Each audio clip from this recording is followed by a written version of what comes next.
नमस्कार, प्रणाम। आप देख रहे हैं परमार मीडिया का YouTube platform the Siwan dialogue. Siwan dialogue पर आज हम सीधी बातचीत कर रहे हैं भाजपा के युवा नेता, संगठन के महारथी सुभाष जी से। सुभाष जी किसी परिचय के मोहताज नहीं हैं। सुभाष जी मूल रूप से राष्ट्रीय स्वयंसेवक संघ के बालकाल के कार्यकर्ता हैं। आपने विद्यार्थी परिषद के साथ वर्षों काम किया। विद्यार्थी परिषद के स्थानीय यूनिट से लेकर के आप प्रदेश कार्य समिति तक पदाधिकारी रहे। आप जब विद्यार्थी परिषद के कार्य से मुक्त होकर के अपने पारिवारिक जीवन में वापस आए, आप समाज के बीच में आपने काम करना शुरू किया और आप बिंदुसार के मुखिया रहे। बिंदुसार पंचायत के आप मुखिया रहे।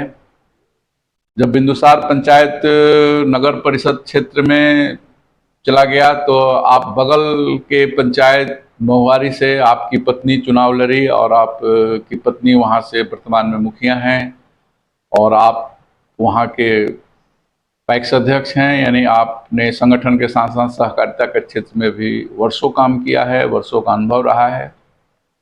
आज जो हम सुभाष जी से बात करने जा रहे हैं वह सिवान संसदीय सीट में हाल ही में संपन्न हुए चुनाव के दृष्टिकोण से हमारी बातचीत होगी।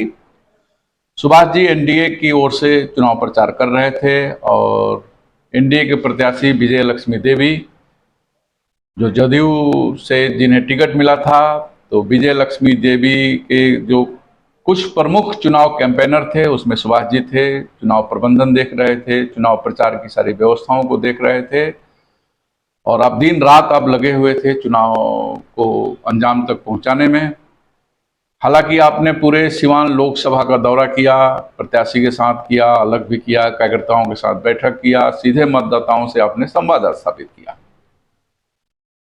इसके साथ ही आप बरहरिया विधानसभा, जो सिवान लोकसभा में 6 विधानसभा है उसमें बरहरिया विधानसभा एक है, बरहरिया विधानसभा में आपने विशेष रूप से अपने को केंद्रित किया था और प्रत्याशी की ओर से, एनडीए गठबंधन की ओर से आपको ये जिम्मेदारी दी गई थी कि आप बरहरिया विधानसभा क्षेत्र पर पूरी नज़र रखें, वहाँ के प्रबंधन को देखें।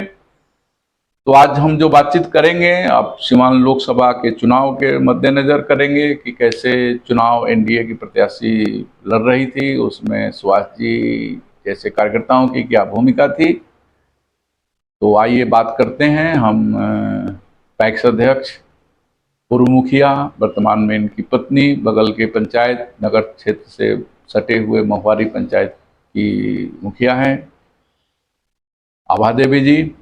तो हम अब बात करते हैं सीधे सुभाष जी से। सुभाष जी, सिवान डायलॉग के इस प्लेटफॉर्म पर आपका स्वागत है। नमस्कार, सभी को धन्यवाद। सुभाष जी, इस बार आप लोग 400 पार का टारगेट लेकर के चुनाव लड़ रहे थे, तो क्या 400 पार में सिवान का सीट है? सिवान का सीट हरदम है અને 400 पार में ही तो जनता की नारा थी जी। कोई पार्टी की नारा थी नहीं थी जी। जनता बोल रही थी कि 400 पार में सिवान का भी सीट उसमें है। तो मतलब ये मान के चला जाए कि आपकी प्रत्याशी विजय लक्ष्मी देवी संसद में सिवान का प्रतिनिधित्व करेंगी? हर हाल में करेगी। यहाँ की जनता उनको ईवीएम में तिरछा पर बटन दबाकर और दिल्ली में 4 तारीख को कमल खिला देगा। हमको लगता है कि 1.25 लाख से अधिक मतों से विजय लक्ष्मी जी चुनाव जीतेंगी। जैसा कि हमने पहले चर्चा किया कि आप बरहरिया विधानसभा को मुख्य रूप से देख रहे थे जी।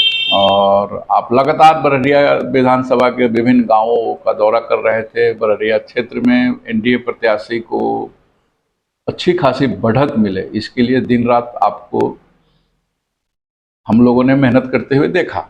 तो बरहरिया विधानसभा पर हम मुख्य रूप से बात करेंगे। बरहरिया विधानसभा सिवान का बहुत ही संवेदनशील विधानसभा माना जाता है और अभी वहाँ राजद का कब्जा है उस विधानसभा में। वहाँ के विधायक राजद के हैं जो महागठबंधन के अवध बिहारी चौधरी जी के लिए शायद वोट मांग रहे थे। तो अब बरहरिया विधानसभा के चुनाव को इस संसदीय चुनाव में कैसा देख रहे हैं? बरहरिया में कैसा परफॉर्मेंस रहेगा एनडीए का? एनडीए का सबसे अच्छा प्रेम से रहेगा, इसलिए कि देखिए जब 2009 में भी ओम प्रकाश जी चुनाव लड़े थे तो जी। बड़हरिया ने जिता कर भेजा है, 2014 में भी ओम प्रकाश जी को बड़हरिया जिता कर भेजा, और 2019 में भी कविता सिंह को बड़हरिया जिता कर भेजा है, और 2024 में भी बड़हरिया हमको लगता है कि 30 से 35 हजार वोटों से जिताकर संसद में भेजने का काम करेगी। बररिया विधानसभा क्षेत्र के बारे में कहा जाता है कि वह भाजपा के लिए काफी उर्वरा रहा है हमेशा। जब जनार्दन तिवारी जी चुनाव लड़ते थे उस समय भी बररिया का यह क्षेत्र काफी उर्वरा रहता था। व्यासदेव प्रसाद जब विधायक रहे तो बररिया प्रखंड का कुछ हिस्सा सिवान सदर में भी आता है। अब बररिया का जो क्षेत्र है वो सिवान सदर और बररिया दोनों को प्रभावित करता है। तो ऐसा माना जाता है कि सिवान शहर के जो उत्तर का हिस्सा है वह काफी हर दृष्टिकोण से संवेदनशील है। भारतीय जनता पार्टी के लिए उर्वरा भूमि भी है और भारतीय जनता पार्टी के लिए बहुत कठिन का लड़ाई भी माना जाता है। तो हम कुछ ऐसे गांव के बारे में जानना चाहेंगे जिस गांव में आपको लगता है कि आपने बहुत बेहतर परफॉर्मेंस किया है बररिया विधानसभा में। जैसे आप बिंदुसार ले लीजिए, आकूपुर ले लीजिए, आप चले जाइए उखई पंचायत चले जाइए, सोमोपुर पंचायत चले जाइए, सहलौर चले जाइए, आपका मखनूपुर चले जाइए, पिपरा चले जाइए, कहीं भी लोग नहीं दिखाई देंगे, खाली तीर तीर है।